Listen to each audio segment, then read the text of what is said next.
வணக்கம், நான் அனுப் Sony. Crime patrol alert இன்றைய எபிசோடுக்கு நான் உங்க எல்லாரையுமே பணிவோட நான் வரவேற்கிறேன். சந்தோஷம் விலைமதிப்பற்றதுன்னு சொல்லுவாங்க. ஆனா ஒருத்தரோட வலிக்கு மதிப்பு இருக்கா என்ன? எல்லாமே தொலைஞ்சு போனதுக்கு அப்புறம் ஆரம்பிச்ச வழி தான் இது. ஆனா அந்த வலி போகவே இல்லை. இந்த வலி ரொம்ப நாளா இருந்த ஒரு கொடூரமான வலி. அந்த வலியோட பயங்கரம் இன்னும் போகவே இல்லை. நம்ம நாட்டுல இருக்கிற நீதிமன்றங்கள் ஒரு மனுஷனோட நம்பிக்கையா இருக்கிற இந்த நேரத்துல ஒரு குற்றம் நடந்திருக்கு. நம்ம நாட்டுல சட்டம் இழுத்தடியா இருக்கும்போது நீதியை யோசிக்கணும். எதுக்காக பண்ணணும், எப்படி பண்ணணும். இந்தியாவோட வரலாற்றுல இந்த கேஸ் கண்டிப்பா பதிவு செய்ய வாய்ப்பு இருக்கு. அந்த விஷயம் நம்மளை ஆச்சரியப்பட வைக்கவும் வாய்ப்பு இருக்கு.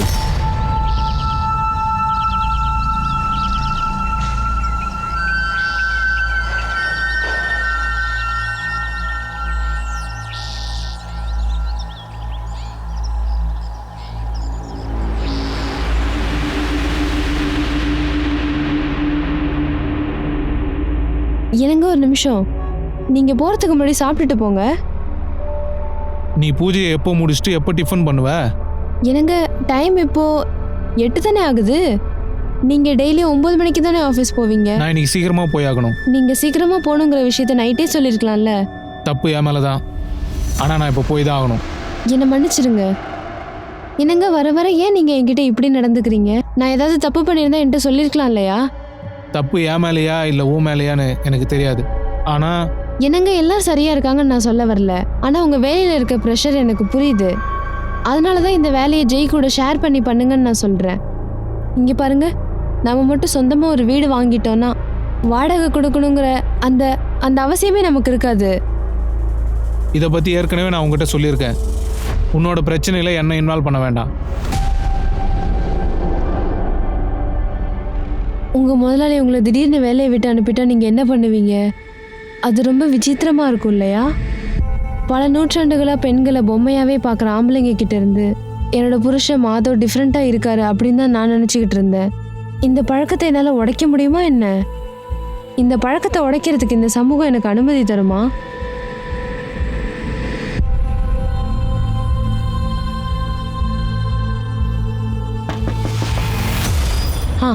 இரு, சொல்லுங்க. நீங்க மாதவ் சாரோட வைஃபா? ஆமா, ஆனா நீங்க? உங்களோட ஹஸ்பண்ட் ரோடு கிராஸ் பண்ணும்போது அவருக்கு ஆக்சிடென்ட் ஆயிருச்சு. சீக்கிரமா வாங்க, சீக்கிரம் வாங்க. அட சீக்கிரம் வாங்கன்னு சொல்றேன்ல. வாங்க வாங்க சீக்கிரம். எங்க? இங்க பாருங்க. எங்க இருக்காரு? இங்கதான் இருந்தாரு. எங்க அவரு? இங்கதான் நான் அவரை பார்த்தேன். அம்மா, அம்மா, அம்மா, அம்மா, அம்மா எங்க போனாங்க? ஆண்டி, நீங்க அம்மாவை பாத்தீங்களா? இல்லம்மா. ஹலோ ஹலோ மாதவண்ணா, நான் தான் லட்சுமி பேசுறேன். நீங்க எங்க இருக்கீங்க? நான் வேலைக்கு போயிட்டு இருக்கேன். என்ன விஷயம் சொல்லுமா? கருணாக்கா வீட்ல இல்லண்ணா. உங்க பொண்ணு பப்ளி அழுதுட்டு இருக்கா. கருணா வீட்டில் இல்லையா? சரி, ஓகேம்மா, நான் அவளுக்கு ஃபோன் பண்ணுறேன். அண்ணே, நானும் உங்களுக்கு ஃபோன் பண்ணி பார்த்தேன். ஆனா அவங்க ஃபோனை வீட்லயே வச்சுட்டு போயிட்டாங்க. ஃபோனை வீட்லேயே வச்சுட்டு போயிட்டாளா? சரி, இதோ நான் வரேன்.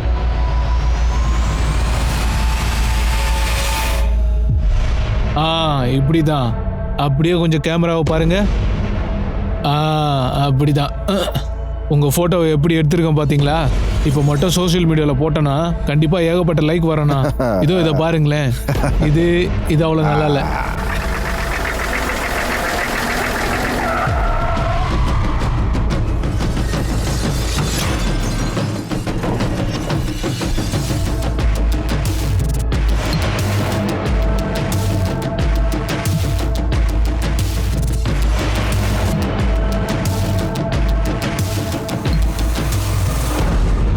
அண்ணே, நான் என்ன சொல்ல வரேன்னா, கொஞ்சம் வெயிட் பண்ணீங்கன்னா இவங்களோட சேர்ந்தே ஃபோட்டோ எடுக்கலாண்ணே. அதை பார்க்க ரொம்ப அழகா இருக்கும். ஆமாம், செம்மையாக இருக்கும்.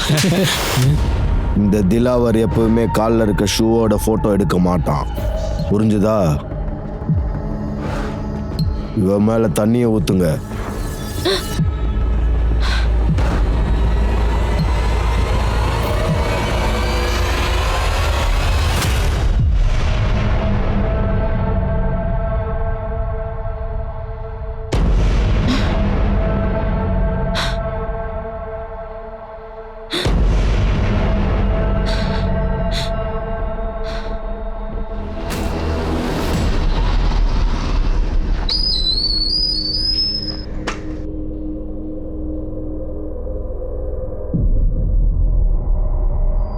ஒன்றும் இல்லைம்மா. அம்மா வந்துருவா. சரியா? சரியா? அண்ணே, நான் இங்க அக்கம் பக்கம் எல்லா இடத்துலயும் தேடி பார்த்துட்டேனே. ஆனா கருணா எங்க போனாங்கன்னு தெரியல. அப்பா அம்மா நம்ம 2 பேரையும் விட்டுட்டு எங்கேயாச்சும் போயிட்டாங்களான்னு தெரியல. நீ அழாதம்மா, நான் இருக்கல. அம்மாவை கூப்பிட்டு வரேன், கவலைப்படாத. இரு, நான் ஏதாவது பண்றேன்.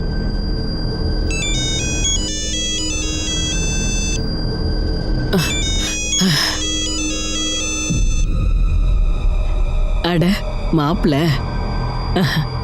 எப்படி இருக்கீங்க மாப்பிள்ள? அத்தை, கருணா அங்க வந்தாளா அத்தை? வரலையே. ஏன் மாப்பிள்ள, இங்கதான் வந்துட்டு இருக்காளா? அதை பத்தி எனக்கு தெரியாது அத்தை. அவ பப்ளியை தனியா விட்டுட்டு எங்க போனானே தெரியல அத்தை. என்ன? ஆமா அத்தை. அத்தை இங்க பாருங்க, ஒருவேளை அவ அங்க வந்தானா எனக்கு உடனே ஃபோன் பண்ண சொல்லுங்க. சரிங்க மாப்பிள்ள. என்னாச்சுமா? மாமா என்ன சொன்னாரு? இங்க பாருங்க மாதவ் மாமா, என்னையும் உங்க தம்பியும் பார்த்தாலே கருணாவுக்கு கொஞ்சம் கூட பிடிக்காது. அவ எதுக்காக இங்க வரணும்? இங்க பாருங்க, நீங்க கருணாவை பத்தி கவலைப்படுறீங்க. இது எல்லாத்துக்கும் காரணம் நீங்க தானே. அவ எங்க போனா எங்களுக்கு என்ன? அவளை நினைச்சு நாங்க எதுக்கு கவலைப்படுறோம்?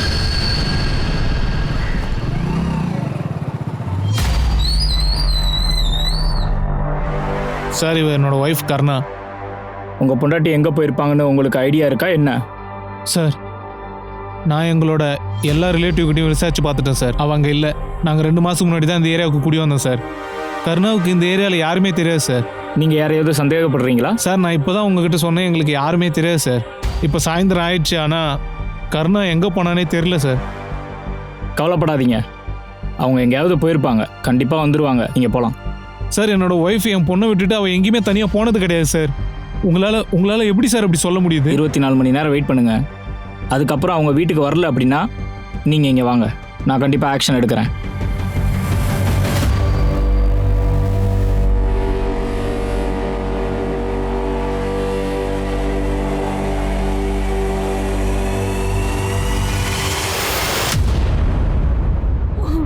$5 லட்சம் ரூபாய் வேணும். அதில் $1 கூட கம்மியாகக்கூடாது. அப்புறம் பணம் வர்றதுக்கு லேட் ஆச்சுன்னா உன்னோட பிரச்சனை ரொம்பவே பெருசாகிடும். புரிஞ்சுதா? டேய், சீக்கிரம் முடிடா, எனக்கு மறுபடியும் பசிக்குது. அட என்னண்ணா, நீங்கள் இப்போ தானே சாப்பிட்டீங்க, மறுபடியும் பசிக்குதுன்னு சொல்கிறீங்க? சீக்கிரம் முடிச்சுட்டு வாடா. நாம் இன்னைக்கு சமைச்சு சாப்பிடணும். ரொம்ப நாளுக்கு அப்புறமா ஜனனி கையால் சமைக்கிறத சாப்பிட போகிறேன். மாமா, நான் உங்ககிட்ட ஒன்று கேட்கலாமா? என்ன தப்பா நினைக்காதீங்க. உங்களுக்கும் அக்காவுக்கும் ஏதாச்சும் சண்டை வந்துச்சா என்ன? ஏன் கருணா உங்ககிட்ட எதனா சொன்னாலா? இல்லை, அக்கா என்கிட்ட எதுவுமே சொல்லலை. ஆனால் நீங்கள் பேசுகிறத வச்சு பார்க்கும்போது சண்டை நடந்திருக்குமோன்னு எனக்கு தோணுது. ஆமாம், இன்னைக்கு எங்கள் 2 பேருக்கும் நடுவில் நீ சொன்ன மாதிரி சண்டை நடந்துச்சு. ஆனால் எங்களுக்குள்ள சண்டை வந்துச்சுன்னா அவள் உங்கள் வீட்டுக்கு தானே வருவா. ஆனால் இன்னைக்கு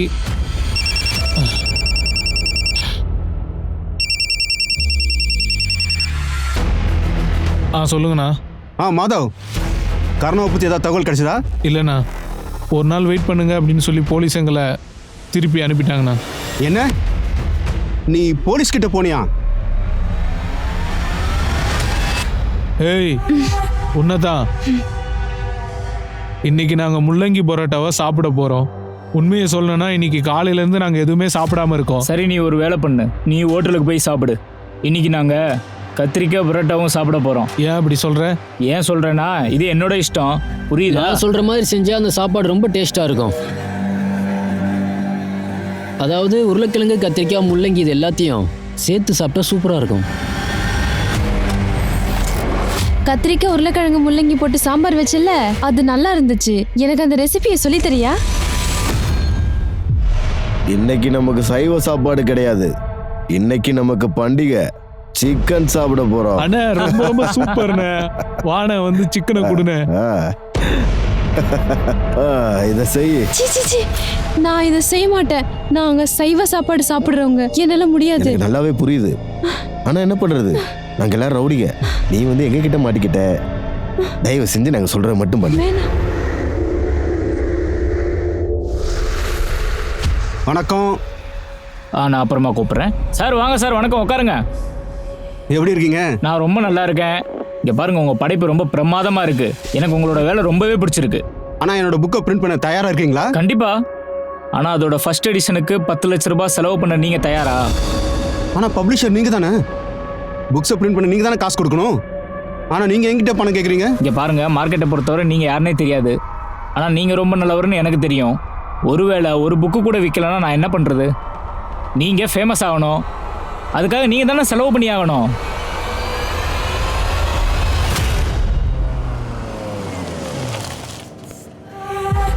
அட குப்தா, பேப்பர்ல என்ன நியூஸ் வந்திருக்கு? ஆனால் பேப்பரில் அப்படி எதுவும் இன்ட்ரெஸ்டிங்காக இல்லைப்பா. சரி, என்னை சந்தோஷப்படுத்த வந்த அந்த அழகுராணி எங்கே இருக்கா?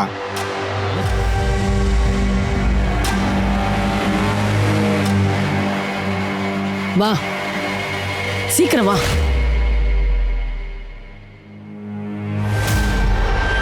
நீ போய் குளிச்சுட்டு இந்த ட்ரெஸ்ஸை போட்டுக்கிட்டு சீக்கிரமா வா. அக்கா, ஒரு பொண்ணுங்கிற முறையில் என்னோட கஷ்டம் உங்களுக்கு நல்லாவே தெரியும். என்னோட பொண்ணு ரொம்ப சின்ன பொண்ணுக்கா, தயவு செஞ்சு என்ன விட்டுருங்க.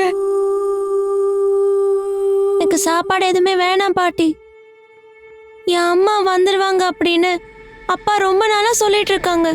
ஆனா அம்மா இப்ப வரைக்கும் வரவே இல்லை. கண்டிப்பா அம்மா வந்துடுவாங்கம்மா. உன்னோட அப்பா உன் அம்மாவை தான் தேடிட்டு இருக்காரு.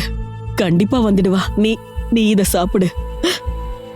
இந்தா, நான் தான் சொல்றேன்லம்மா, அம்மா வந்துடுவா. இந்த சாப்பிடு.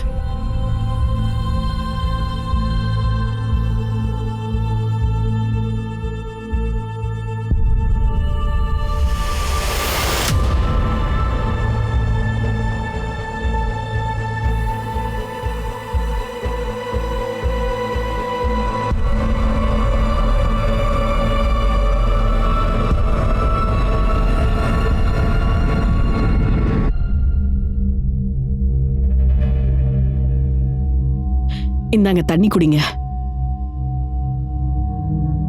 என்னாச்சுங்க, நீங்க ரொம்ப கவலையா இருக்கீங்க? ஒன்றும் இல்லை. நான் எழுதின புத்தகத்தை பப்ளிஷ் பண்ணி அதில் வர பணத்தை வச்சுக்கிட்டு சுவாதிக்கு ட்ரீட்மெண்ட் கொடுக்கலான்னு இருந்தேன். ஆனால் அந்த பப்ளிஷர் என்கிட்ட 10 லட்ச ரூபா பணம் கேட்குறாரு. இங்க பாருங்க, நீங்க கவலைப்படாதீங்க.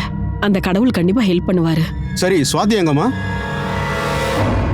இங்க பாரு, நீ இப்படிதான் இது மேல ஏறி வரணும். நான் தான் உனக்கு இதை சொல்லி கொடுத்தேன் அப்படின்னு நீ யார்கிட்டயும் சொல்லவே கூடாது, புரியுதா? அப்படி சொன்னா என்னதான் அடிப்பாங்க. ஒரு நிமிஷம் இங்க பாரு, இந்த மாதிரி தான் இதுல ஏறணும். பாத்துட்டியா? புரிஞ்சுச்சுல உனக்கு? சரி, இப்ப நீ ஏறணும், புரியுதா? நான் சொல்லி கொடுத்தபடிதான் நீ ஏறணும், ஓகே?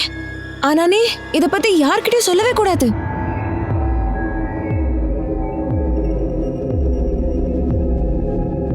அட பாரு,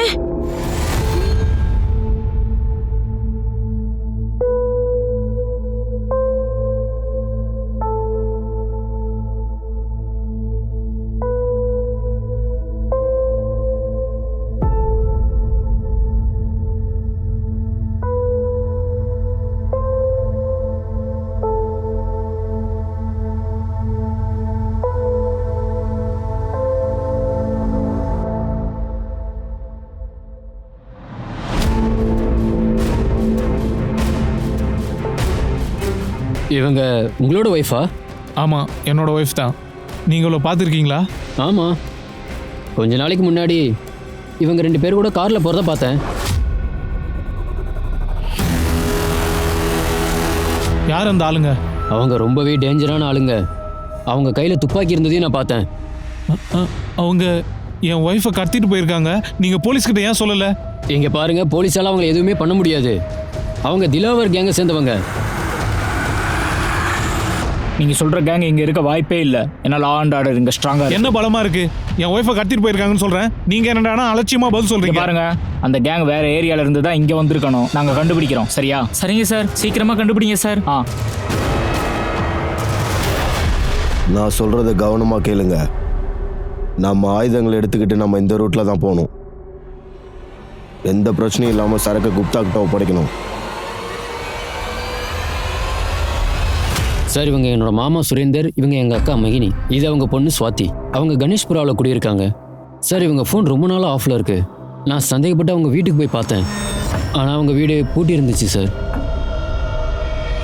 எங்கள் ரிலேட்டிவ் எல்லாருக்கிட்டையும் ஃபோன் பண்ணி கேட்டேன் சார். அவங்க எங்கே போனாங்கன்னு யாருக்குமே எதுவுமே தெரியல. எனக்கு ரொம்ப பயமா இருக்கு சார். உங்க மாமா என்ன பண்ணிட்டு இருக்காரு? சார் அவர் ஒரு ஜோஷியர். அது மட்டும் இல்லாமல் நேற்று அவர் பொண்ணோட பர்த்டேன்னு நினைக்கிறேன். அந்த பர்த்டேக்கு என்னை இன்வைட் பண்ணியிருந்தாரு சார். ஆனால் அங்கே போய் பார்த்தா வீடு பூட்டி இருக்கு. நீங்க உங்க மாமா அக்காவுடைய ஃபோன் நம்பரை கொடுங்க, நான் கண்டுபிடிக்கிறேன். மாமா போலீஸ்காரங்க எதுவுமே பண்ண மாட்டாங்க. நாம போய் ஒரு பெரிய போலீஸ் ஆஃபீஸரை பார்க்கணும்.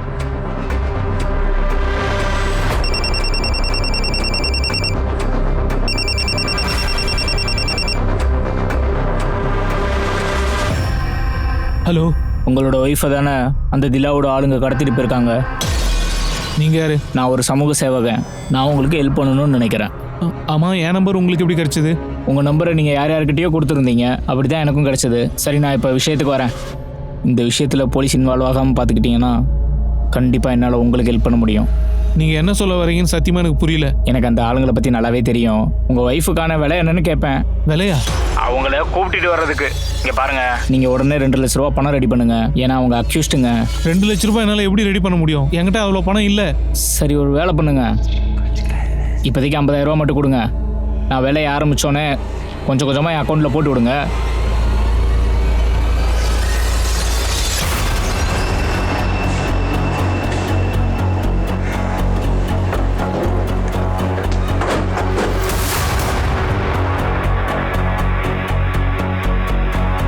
யாதவ் சார். கதவை உடைங்க.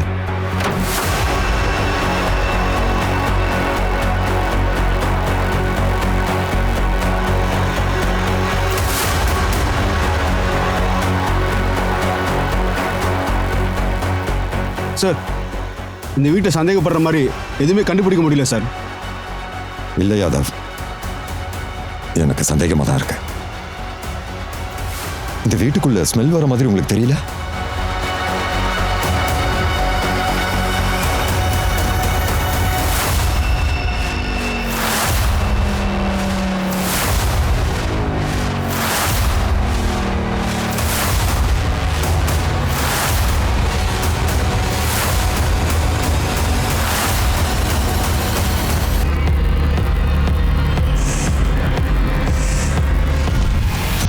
இதை பார்த்தீங்களா? ஏதோ ஒரு கெட்ட வாடை போகிறதுக்காக யாரோ இந்த ரூம் ஸ்ப்ரேயை இந்த வீடு முழுக்க அடிச்சிருக்காங்க போல.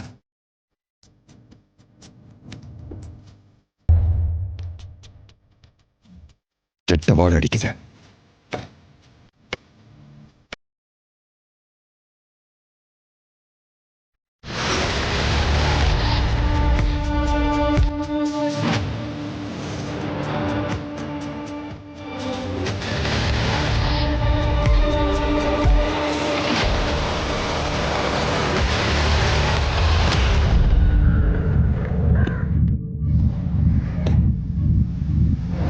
இந்த பாடியோட கண்டிஷனை பார்க்கும்போது இவங்களை ரொம்ப நாளைக்கு முன்னாடியே கொலை பண்ணியிருக்காங்க. இவங்களுடைய மொபைல் ஃபோன் 10 நாளைக்கு முன்னாடியே, அதாவது 16ஆம் தேதி ஆஃப் ஆயிருக்கு. 16ஆம் தேதி இவங்களை கொண்டு இருக்காங்கன்னு நினைக்கிறேன். சார், வீட்டுக்கு வெளியே எந்த சிசிடிவி கேமராவும் இல்லை. இந்த வீட்டில் திருட்டு கொலை நடந்திருக்க வாய்ப்பு இருக்கான்னு நம்மளால எதுவும் கண்டுபிடிக்க முடியல சார். இந்த ஃபேமிலியோட டீட்டெயில்ஸை கலெக்ட் பண்ணுங்க. Okay sir.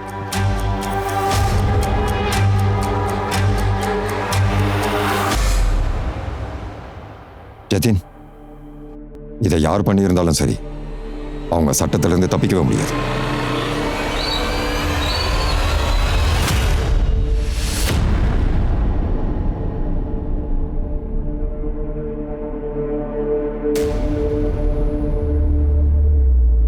நான் வந்துட்டேன்.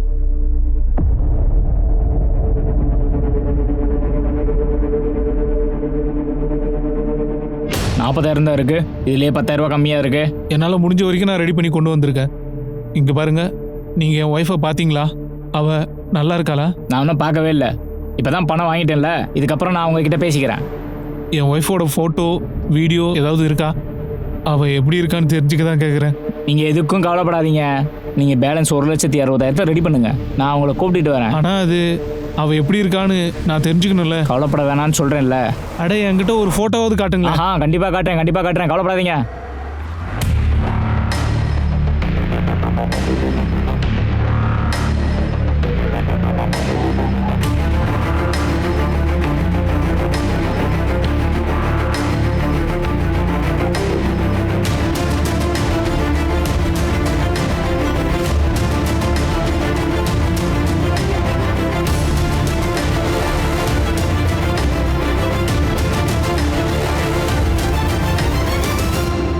ஜதின், செத்து போனவங்களுடைய பாடியை செக் பண்ணி பார்க்கும்போது உங்க மாமா உங்க அக்காவை தவிர வேற யார் கூடயும் கள்ள தொடர்பு வச்சிருந்திருக்காரு. அவர் கள்ள தொடர்பு வச்சிருந்தாருன்னு உங்களுக்கு ஏதாவது தகவல் தெரிஞ்சா சொல்லுங்க ப்ளீஸ். சார் அதை பற்றி எனக்கு எதுவும் தெரியாது. ஆனால் அவர் எப்பவுமே சுவாதி நினச்சி தான் கவலைப்பட்டுட்டே இருப்பார். சுவாதி கொஞ்சம் புத்தி சரியில்லாதவ. கொஞ்ச நாளைக்கு முன்னாடி என் அக்காட்ட பேசிட்டு இருந்தப்போ சுவாதியை கடத்திட்டு போக முயற்சி பண்ணாங்கன்னு என் அக்கா என்கிட்ட சொன்னா சார். சுவாதியை யாரோ ரேப் பண்ண முயற்சி பண்ணாங்கன்னு தான் நான் நினைக்கிறேன். அது யாரு? அவங்க யாருன்னு யாருக்குமே தெரியாது சார். ஓகே ஜிதின், நீங்க போகலாம். பாடியை போஸ்ட்மார்ட்டம் பண்ணி முடிச்ச உடனே நீங்க வந்து வாங்கிட்டு போகலாம்.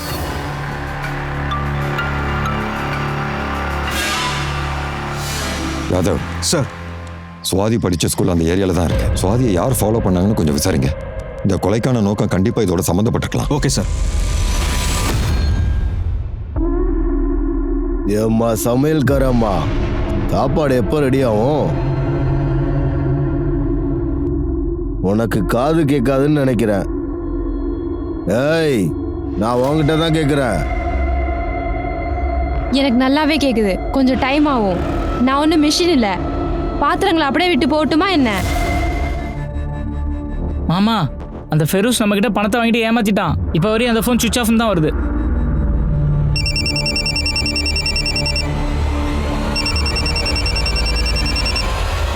ஹலோ, நான் யாருன்னு உழவு பார்க்கறக்காக நீ என்னை ஃபாலோ பண்ணிட்டு வந்திருக்க. நான் ஒன்றும் உன்னை ஃபாலோ பண்ணல. நீ என்னை தப்பாக புரிஞ்சிருக்க. நீ ரொம்ப ஓவரா பண்ணிட்ட. உன் ஒய்ஃப் உனக்கு கிடைக்க மாட்டா. இனிமே என்ன நடக்குதுன்னு பாரு. உன் ஒய்ஃப் உனக்கு கிடைக்க மாட்டா. நான் உனக்கு 40,000 ரூபாய் கொடுத்துருக்கேன். நீ கேட்ட மீதி பணத்தையும் கொடுத்துட்றேன். ஆனால் ரவுடிங்கிட்ட இருந்து என் ஒய்ஃபை கூப்பிட்டு வந்துரு. சார், சுவாதி வீட்டு பக்கத்தில் ஸ்கூலையும் விசாரிச்சாச்சு. ஆனால் சுவாதியை யார் டார்ச்சர் பண்ணாங்க அப்படிங்கிறத எங்களால் கண்டுபிடிக்கவே முடியல சார். சுவாதியோட போஸ்ட்மார்ட்டம் ரிப்போர்ட் படி அந்த பொண்ணை யாரும் டார்ச்சர் பண்ணலன்னு ரிப்போர்ட் வந்திருக்கு. போஸ்ட்மார்ட்டம் ரிப்போர்ட்டில் இந்த 3 கொலைகளுமே 16ஆம் தேதி நடந்திருக்குன்னு ரிப்போர்ட் வந்திருக்கு. சுரேந்தரோட வீடு அடமானத்தில் இருக்கு நாங்கள் கண்டுபிடிச்சிருக்கோம். சுரேந்தர் ஃபேமிலியோட மர்டருக்கும் கொஞ்ச நாள் முன்னாடி வீட்டு அடமானம் வச்ச பணத்தில் 10 லட்ச ரூபா அவர் பேங்க்லேருந்து எடுத்திருக்காரு. சார், சுரேந்தர் பேங்க் அக்கௌண்ட்டில் இன்னும் அந்த பணம் பத்திரம் அப்படியே தான் இருக்குது. ஒருவேளை சுரேந்தர் ஏதாவது கடன் அடைக்கிறதுக்காக அந்த பணத்தை எடுத்துக்கலாம். ஒருவேளை அந்த கொலை பணத்துக்காகவும் நடந்திருக்கலாம். சார், அதை பற்றி எந்த தகவலும் கிடைக்கல சார். இன்னொரு விஷயம் சார், சுரேந்தர் ஒரு புக் பப்ளிஷர் கூட கான்டாக்ட்ல இருந்திருக்காரு. அவ்வளவு சின்ன ஜோசியர் எதுக்காக புக் பப்ளிஷரோட கான்டாக்ட் வச்சிருக்கோம்? சார், சுரேந்தர் எழுதின புக்கை பப்ளிஷ் பண்ணுறதுக்காக தான் நாங்கள் அவர் கூட கான்டாக்ட் வச்சுக்கிட்டோம். எந்த புக்கு? சார், அவர் ஜோசியம் சம்மந்தப்பட்ட வேலையில் அதிகமாக ரிசர்ச் பண்ணியிருக்காரு. அவர் ரொம்ப அற்புதமான ஒரு கண்டென்ட் எழுதியிருக்காரு சார். சார், இதுதான் அந்த கண்டென்ட்டோட ஜெராக்ஸ் காப்பி. இதில் ரொம்ப அற்புதமாக எழுதியிருக்காரு சார். ஆனால் இந்த மாதிரி சப்ஜெக்ட் படிக்கிறவங்க ரொம்ப ரொம்ப கம்மி சார். அதனால் நாங்கள் அவரை இன்வெஸ்ட்மெண்ட் பண்ண சொன்னோம். அவர் 10 லட்ச ரூபாயை கொடுத்து இதை பப்ளிஷ் பண்ண சொன்னார் சார். ஆனால் அதுக்குள்ளே எல்லாமே முடிஞ்சிருச்சு சார். அக்காவும் மாமாவும் சுவாதியோட ட்ரீட்மெண்ட்டை நினச்சி கவலைப்பட்டாங்க. அதுக்காக அவங்களுக்கு பணம் தேவைப்படுச்சு. ஆனால் என்னோட மாமா அவர்கிட்ட ஜோசியம் சம்மந்தமாக ஏதோ ஒரு புக் இருக்குன்னு என்கிட்ட சொன்னார். அது ரொம்ப காஸ்ட்லியானது. அதை வச்சு பணக்காரன் அவன் சொன்னார். ஆனால் அந்த புக்கை பப்ளிஷ் பண்ணுறதுக்கு அவர் பணம் கொடுத்துருக்காரு.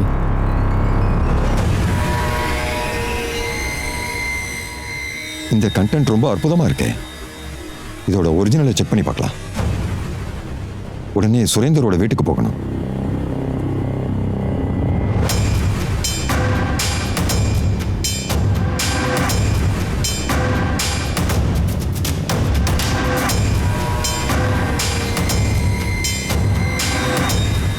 சார், இந்த வீட்டுக்குள்ள எதுவுமே இல்லை சார். அதாவது இந்த ஜெராக்ஸோட ஒரிஜினல். ஆனால் சுரேந்தர் பப்ளிஷருக்கு ஜெராக்ஸ் காப்பியை தான் கொடுத்துருக்காரு. அதோடைய ஒரிஜினல் கண்டிப்பாக இந்த வீட்டுக்குள்ளே தான் இருக்கணும்னு நான் நினைக்கிறேன். அந்த ஒரிஜினல் காப்பி எங்கே இருக்கும்?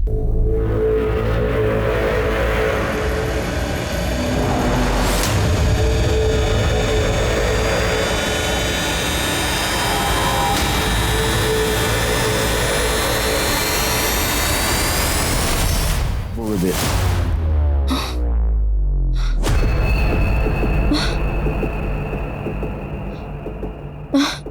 ஏய், வா, பார்த்து பொறுமையா வா. பார்த்து மெதுவா.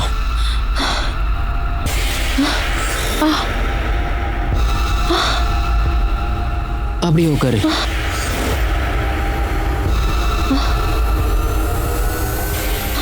இந்த நிலைமையில இவங்களை வேலை செய்ய வச்சிங்கன்னா கண்டிப்பா அவங்க செத்துருவாங்க. சரி, நீ இவளுக்காக உதவி பண்றதுக்காக இன்னொரு பொண்ணை கூட்டிட்டு வரியா? நீ அப்படி என்ன யோசனை பண்ற? இவளை நீ லவ் பண்றியா? நம்பிக்கை எல்லாம் உடைஞ்சு போச்சு, எண்ணங்கள் எல்லாமே கரைஞ்சு போயிடுச்சு. கருணாவோட வயித்துல வளர்ந்துட்டு இருந்த அந்த குழந்தை அது கருணாவை வேற ஒரு உலகத்துக்கு அது கூட்டிட்டு போச்சு.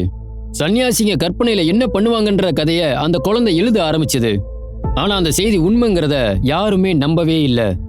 வலிய அனுபவிச்சவங்களுக்கு மட்டும்தான் அது தெரியும். அதே நேரத்துல தன்னை ஒரு சமூக சேவன் சொல்லிட்டு இருந்த ஃபிரோஸ் காணாம போயிட்டான். ஃபிரோஸால மாதவ் பல தடவை ஏமாத்தப்பட்டான். அதனால மாதவ் கருணாவை தேடுறதுக்கு பதிலா அந்த ஃபிரோஸை தேடி சுத்திட்டு இருந்தான். நீயா? என் ஒய்ஃப் எங்கடா? உங்க பொண்டாட்டி எங்கன்னு எனக்கு எங்க தெரியும்? உனக்கு தெரியாதா? உனக்கு தெரியாது? என் ஒய்ஃப் எங்கடா? சொல்றா உண்மையை சொல்ல. தெரியாது. விட மாட்டேன். என் ஒய்ஃப் எங்கன்னு சொல்லு. என் ஒய்ஃப் எங்க? சொல்லு. நான் இப்ப நம்பர் கொடுக்குறேன். நம்பரை சீக்கிரமா கொடு. 78 38 38 38 40.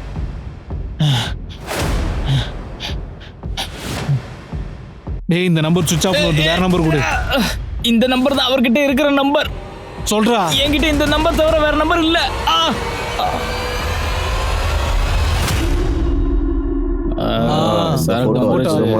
இந்த போட்டோ கூட சூப்பரா இருக்கு. இந்த போட்டோ பாருங்க. அவ்வளவு சூப்பரா இருக்கு. சரக்கு.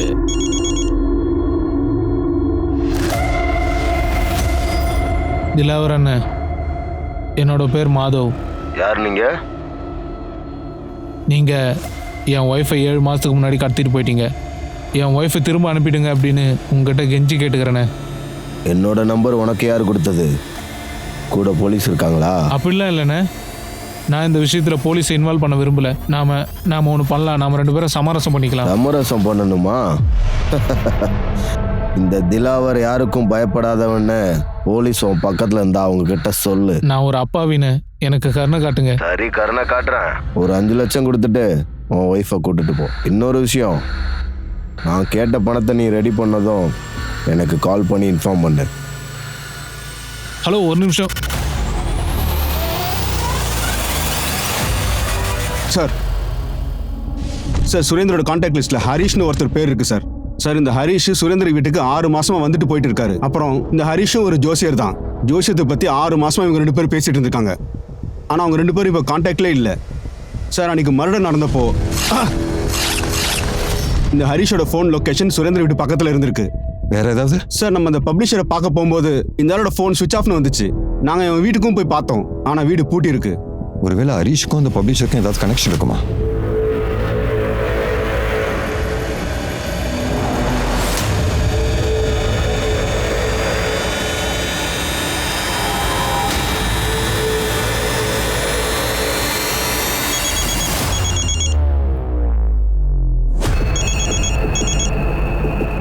யார் பேசுறது? நான் மாதவ் பேசுறேன். நீங்க கேட்ட 5 லட்சம் ரூபாவை ரெடி பண்ணிட்டேன். மாமா, இந்த திலாவர் ஃபிரோஸ் மாதிரி இல்ல. நீங்க எப்படிப்பட்ட ஆளை பார்க்க போறீங்கன்னு உங்களுக்கு தெரியுமா என்ன? அக்கா அவங்க கூட தான் இருக்காங்கன்னு கேரண்டி இருக்கா என்ன? இந்த பணத்தை கொடுத்தா அக்கா வந்துருவாங்களா? ஜெய், நீ வேணா நம்பிக்கை இழந்திருக்கலாம், ஆனால் நான் இழக்கல. அந்த ரவுடிங்களை பார்க்க போனால் அவங்க பிரச்சனை பண்ணுவாங்களா? எனக்கு ஒரு பிரச்சனையும் இல்லை. நான் அவங்கள தனியாகவே போய் பார்த்துக்கிறேன்.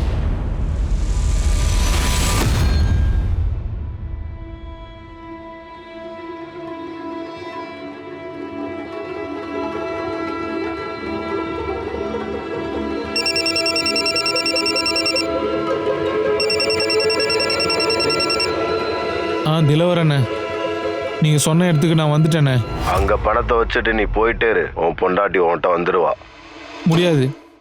ஃபர்ஸ்ட் நீங்கள் என்னோட ஒய்ஃபை காட்டுங்க, அப்புறம் நான் பணத்தை கொடுக்குறேன். திரும்பி பாரு. ஏய், ஒரு அடி முன்னாடி எடுத்து வச்சேன்னா நான் உன்னை சுற்றுவேன். ஏய்,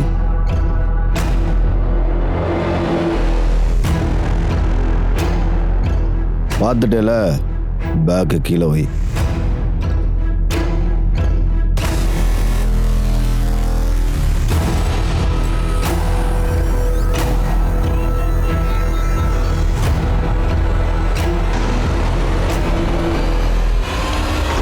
கருணா, கருணா, கருணா, கருணா, நான் வந்துட்டேம்மா, நான் வந்துட்டேன். அவங்க என்ன கடத்திட்டு போய் 1 வருஷம் வச்சிருந்தாங்க. 1 வருஷமா? ஆமா. ஒரு நிமிஷம் இங்க பாரு, இவங்க தான் என்னோட ஒய்ஃப். இவ பேரு கருணா. இவளை நீ பார்த்திருக்கியா? இல்ல, நாங்க யாரையுமே பார்க்கவே இல்ல. நீ எப்படி அவங்க கிட்ட மாட்டின? 1 வருஷத்துக்கு முன்னாடி அவங்க என்ன கடத்திட்டு போயிட்டாங்க. என்ன கடத்திட்டு போய் அவங்க கூட என்ன தங்க வச்சிருந்தாங்க. நீ அவங்க கூட எங்க இருந்த? நான் எங்க இருந்தேன்னு எனக்கே தெரியாது. ஆனா அவங்க எல்லாரும் என்ன சர்ச் லைன் வழியா என்ன கூட்டிட்டு போனது எனக்கு ஞாபகம் இருக்கு. பாவனாவை அவ வீட்டுக்கு கொண்டு போய் விட்டதுக்கு அப்புறம் மாதவ் நம்பிக்கை இழக்காம அவர் தொடர்ந்து முயற்சி பண்ணிக்கிட்டே இருந்தாரு. என்ன விஷயம்னு? என்ன அந்த வீட்டையே பார்த்துட்டு இருக்கீங்க? அந்த வீட்டுக்கு நீ திருட வந்திருக்கியா? இல்லைண்ணே, நான் என்னோட ஒய்ஃபை தேடி தான் இங்கே வந்திருக்கேன். இவ தான் என்னோட ஒய்ஃப் கருணா. நீங்க இவளை பார்த்துருக்கீங்களா? இவங்க உங்களோட ஒய்ஃபா? ஆமாம்மா, என் ஒய்ஃப் தான். என்ன கவனிச்சிங்கன்னா இந்தாங்க, எங்க பார்த்தீங்கன்னு கொஞ்சம் சொல்லுங்கண்ணே. நீங்க சொன்ன இந்த பொண்ணு ராத்திரி ஆனால் 2 ஆம்பளைங்க கூட இந்த வீட்டில் இருந்து வெளியே போவா.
ஏய், யார் அது?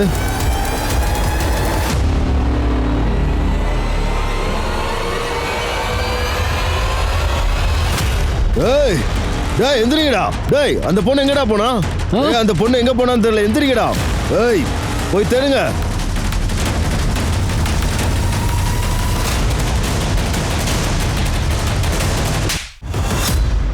நீ ஒளிஞ்சிருந்த இடத்துல சுரேந்தர் எழுதின அந்த கண்டென்ட்டோட ஜெராக்ஸ் காப்பியை நாங்கள் எடுத்தோம். நீ இப்போ உண்மையை சொல்றியா இல்லை அடி வாங்க போறியா? நானும் சுரேந்தரும் ஒரு குருஜி கிட்ட இருந்து ஜோசியத்தை கற்றுக்கிட்டேன் சார். நான் ஜோசியத்தை கற்றுக்கிட்டு அதை வச்சு பணம் சம்பாதிக்க ஆரம்பிச்சிட்டேன். ஆனால் சுரேந்தர் ஒரு அற்புதமான புத்தகத்தை எழுதினாரு. எனக்கு அந்த புத்தகம் தேவைப்பட்டுச்சு. ஏன்னா அந்த புத்தகத்தை வச்சுக்கிட்டு ஒரு நல்ல ஜோசியர் ஆகணும்னு நினச்சேன். என்னை பற்றின உண்மையை சுரேந்தர்கிட்ட சொன்னால் சுரேந்தர் போலீஸ்கிட்ட போய் என்னை ஜெயிலுக்கு அனுப்பிடுவான்னு பயந்தேன். அதனால தான் நான் அவரோட குடும்பத்தையே இல்லாமல் பண்ணிட்டேன். இந்த வேலையை உன்னால் மட்டும் தனியாக பண்ணியிருக்க முடியாது. உனக்கு யார் ஹெல்ப் பண்ணாங்க? நான் உங்களுக்கு பொண்டாட்டியா இருக்க தகுதியே இல்லைங்க. தயவு செஞ்சு அப்படிலாம் சொல்லாத கருணா. நாம் ஒன்றா தான் இருந்தோம், கடைசி வரைக்கும் நாம் ஒன்றா தான் இருப்போம். அப்புறம் நாம் இந்த குழந்தைய வளர்க்கலாம். இல்ல இல்ல இல்ல, இந்த குழந்தைய நமக்கு வேண்டாம். இந்த குழந்தை மேல தப்பு இல்லைங்கிறது எனக்கு நல்லாவே தெரியுங்க. ஆனா இந்த குழந்தைய நான் பெத்தெடுத்தேன்னா அந்த ரவுடிங்க வாழ்நாள் முழுக்க சித்திரவதை பண்ணிட்டு இருப்பாங்க. நமக்கு இந்த குழந்தை வேண்டாம், நமக்கு வேண்டாம். மணிராம் குப்தா என்னோட கிளையண்ட்டு. நான் அவர்கிட்ட உதவி கேட்டப்போ அவர் என்ன திலாவூர் கேங் கிட்ட என்னை கூட்டிகிட்டு போய் இந்த கொலையை பண்ண சொன்னார்.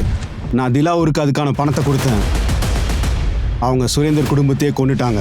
பணம், கொலை, கொள்ளை, இதெல்லாம் ஒரு கேங் பயங்கரமாக தான் பண்ணிக்கிட்டு இருக்காங்க. நீ அவங்க கூட லிங்க் வச்சுக்கிட்டு எல்லா தப்பையும் பண்ணியிருக்க.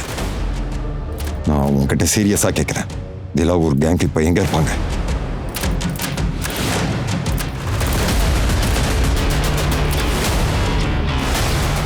போலீஸ் போலீஸா? திலாவர் அவன் கேங்கை அரெஸ்ட் பண்ணதுக்கு அப்புறமா அவங்களால கருணாவுக்கு நடந்த அநீதியை பத்தி எல்லா மீடியாவிலையும் ரொம்ப பரபரப்பா பேசினாங்க. கருணா அந்த குழந்தைய பெத்தெடுக்க விரும்பலன்ற செய்தி நாடு முழுக்க பரபரப்பா இருந்துச்சு. ஆனா கோர்ட் என்ன பண்ணுச்சுன்னா கருணா அபோர்ஷன் பண்ணக்கூடாதுன்னு தடை பண்ணுச்சு. ஏன்னா இதனால கருணாவுக்கு ஆபத்து வரும்னு சொல்லி கோர்ட்ல முடிவு பண்ணாங்க. அப்புறம் கோர்ட் என்ன முடிவு பண்ணுச்சுன்னா ரேப் பண்ணதால வந்த குழந்தை இந்த உலகத்துக்கு வர உரிமை இருக்குன்னு சொல்லுச்சு. அதனாலதான் கருணா அந்த குழந்தைய பெத்தெடுக்கணும்னு கோர்ட் தீர்ப்பா சொன்னாங்க. அந்த குழந்தைய பெத்தெடுத்ததுக்கு அப்புறமா கருணா ஆசைப்பட்டா வளர்க்கலாம், இல்லைன்னா அவங்க அரசாங்கத்துக்கிட்ட அந்த குழந்தைய ஒப்படைச்சிடலாம். இந்த வழக்கு நம்ம நாட்டோட வரலாற்றுல பதிவு செய்யப்பட்டுச்சு அப்படின்னா அதுல ஆச்சரியப்படுறதுக்கு எதுவுமே இல்லை. நான் அனுப் சோனி உங்ககிட்ட இருந்து விடைபெறுகிறேன். கிரைம் பேட்ரோல் அலர்ட் 19 எபிசோட்ல நான் உங்களை வந்து மறுபடியும் சந்திக்கிறேன். அது வரைக்கும் நீங்க உங்க குடும்பத்தை ஜாக்கிரதையா பார்த்துக்கோங்க, பாதுகாப்பாகவும் இருங்க, விழிப்போடவும் இருங்க. அப்புறம் பார்த்துட்டே இருங்க கிரைம் பேட்ரோல் அலர்ட். ஜெய்ஹிந்த்.